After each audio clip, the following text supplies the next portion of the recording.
जो फैज़ इलाही मस्जिद तुर्कमान गेट में है, सबसे पहली बात तो यह है कि 1970 का वफ़ गज़ीट सीरियल नंबर 40, अगर आप इजाज़त दिए तो मैं आपको पढ़ के सुनाता हूँ उसको।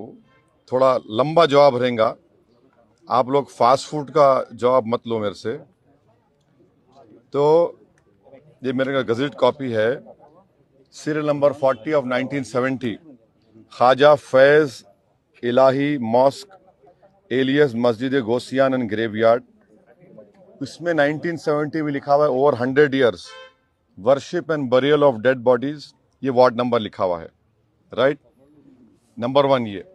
दूसरी बात यह है कि हमने प्लेसेस ऑफ वर्शिप एक्ट बनाया कि 15 अगस्त 1947 को जो भी रिलीजियस स्ट्रक्चर जिस किसी समुदाय का होगा, बाबरी मस्जिद को छोड़कर, उसको डिस्टर्ब नहीं किया जाएगा। ये 2 बात ज़हन में रखिए। तीसरा क्या हुआ कि नवंबर 2024 को 12 नवंबर 2025 को दिल्ली हाई कोर्ट ने ये कहा अपने ऑर्डर में, this petition filed in public interest seeks a direction for removal of certain encroachments said to have been found in a joint survey report herein referred to as JSR। Third point ये है कि अब ये जो joint सर्वे हुआ, joint सर्वे में कौन party है, इसमें कौन थे सर्वे रिपोर्ट सर्वे जब हुआ, conducted by officials of MCD, DDA, land and development office जो मिनिस्ट्री ऑफ अर्बन डेवलपमेंट का है, और चौथा रेवेन्यू डिपार्टमेंट और पब्लिक वर्क्स। जब मेरी जमीन है, आप मेरे को नहीं रख रहे सर्वे में, हाँ मेरी जमीन है, सर्वे मेरे को नहीं रख रहे। चौथी बात यह है कि दिल्ली हाई कोर्ट का जजमेंट गलत है। क्यों गलत है डिवीजन बेंच का? क्योंकि उन्होंने टाइटल डिसाइड कर दिया। अगर जब मेरा मालिकाना हक है उसके ऊपर, तो रूल पोजीशन यह है लॉ के लिहाज से वो वक्फ ट्राइब्यूनल को जाना। पांचवी बात यह है कि जब ये केस चल रहा था तो वक्फ बोर्ड के एडिशनल स्टैंडिंग काउंसिल वहां खड़े हुए थे और उनके मुंह में गुलाब जामुन था, एक लफ्ज नहीं बोले। छठी बात यह है कि आज भी दिल्ली वक्फ बोर्ड और ये मस्जिद के लोगों में केस चल रहा। क्या केस चल रहा? हर साल वक्फ प्रॉपर्टी को 20% वक्फ फंड देना पड़ता वक्फ बोर्ड को। दिल्ली वक्फ बोर्ड इनको बोल रहा था 70% दो। ये केस आज भी चल रहा। तो ये Delhi Waqf board is complicit in this matter. जब ये फैसला नवंबर 2025 को आया तो दिल्ली वक्फ बोर्ड को रिव्यू पिटीशन फाइल करना था, रिव्यू पिटीशन फाइल नहीं करे। और ये एक बात याद रखिए, दिल्ली वक्फ बोर्ड के एडमिनिस्ट्रेटर और MCD का हेड जो थे, एक ही आदमी था। MCD का हेड और दिल्ली एडमिनिस्ट्रेटर। फिर कोर्ट में क्या बोला कि भाई MCD को बोला कि तुम हियरिंग करो। अगर आप मेरी जमीन है बोल के बोल रहे, आप कैसा हियरिंग करते? वो प्रिंसिपल्स ऑफ नेचुरल जस्टिस के खिलाफ है। तो हर एतबार से ये एक तो जजमेंट गलत है, दूसरा दिल्ली वक्फ बोर्ड कॉम्प्लिसिट है इसमें। वहां की जो कमेटी है वो बिल्कुल काहिल नाहिल है। उनको चाहिए था कि आप जाकर रिव्यू पिटीशन डालते। अभी भी हम डिमांड कर रहे, अगर दिल्ली वक्फ बोर्ड नरेंद्र मोदी गवर्नमेंट के दबाव में नहीं है तो इमीडिएटली सुप्रीम कोर्ट में केस डाले, और ये कमेटी के लोग जो काहिली के मजाहरे कर रहे हैं, आप फौरन सुप्रीम कोर्ट जाके डालो। ये वक्फ प्रॉपर्टी है। 1970 का गज़ेट इशू करती गवर्नमेंट, और LDO is under urban development ministry. तो ये पूरा गवर्नमेंट की साजिश है, इस प्रॉपर्टी को वक्फ बोर्ड की डिमोलिश किया गया है।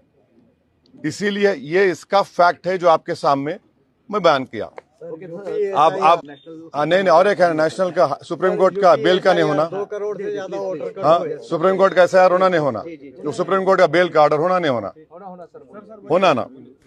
आप लोग अखबार पढ़ते, हाँ अखबार पढ़ते होंगे आप लोग, माशाल्लाह अखबार वाले हैं।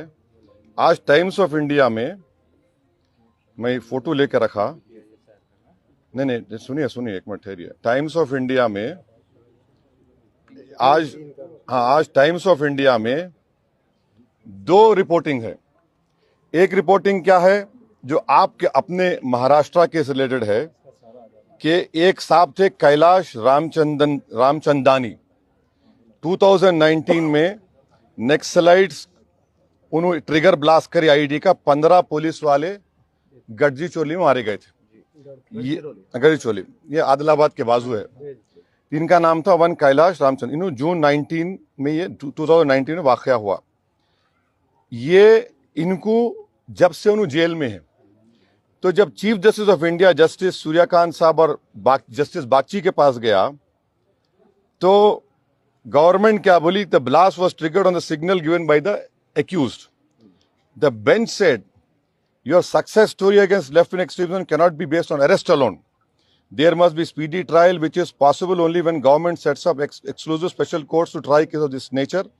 Since there are many cases pending before the same trial judge and prosecution has cited many witnesses, the trial is not going to be concluded in the near future.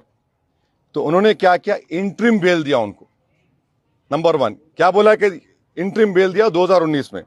एक और केस में जस्टिस संजय कुमार साहब और justice आलोक आरादे ने एक MTech chairman PMLA का section लगा। PMLA में ट्विन टेस्ट होता।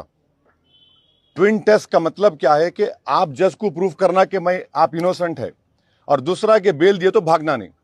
तो उस केस में जस्टिस संजय कुमार साहब ने कहा, the right to speedy trial enshrined under Article 21 of the Constitution is not eclipsed by the nature of the offense. अब तीसरा ये बच्चों का केस है जो दो को नहीं मिली। आप देख लो, एक जज का बेंच ये बोल रहा, एक जज का बेंच ये बोल रहा, एक जज का बेंच ये बोल रहा। तो मेरे को जरा मैं सरप्राइज हूं, शॉक हूं, ये क्या हो रहा है। चौथी बात ये है कि वो जो उन्होंने क्या किया, उन्होंने वो जो बेल का कंडीशन लगाया, जिनको बेल दिए कि कोई ये नहीं करना, बोलना नहीं। तो एक शेर है, ये दस्तूर जबाबंदी है कैसी तेरी महफिल में। ये दस्तूर जबाबंदी कैसी है तेरी महफिल में, जहां बात करने को तरसती है।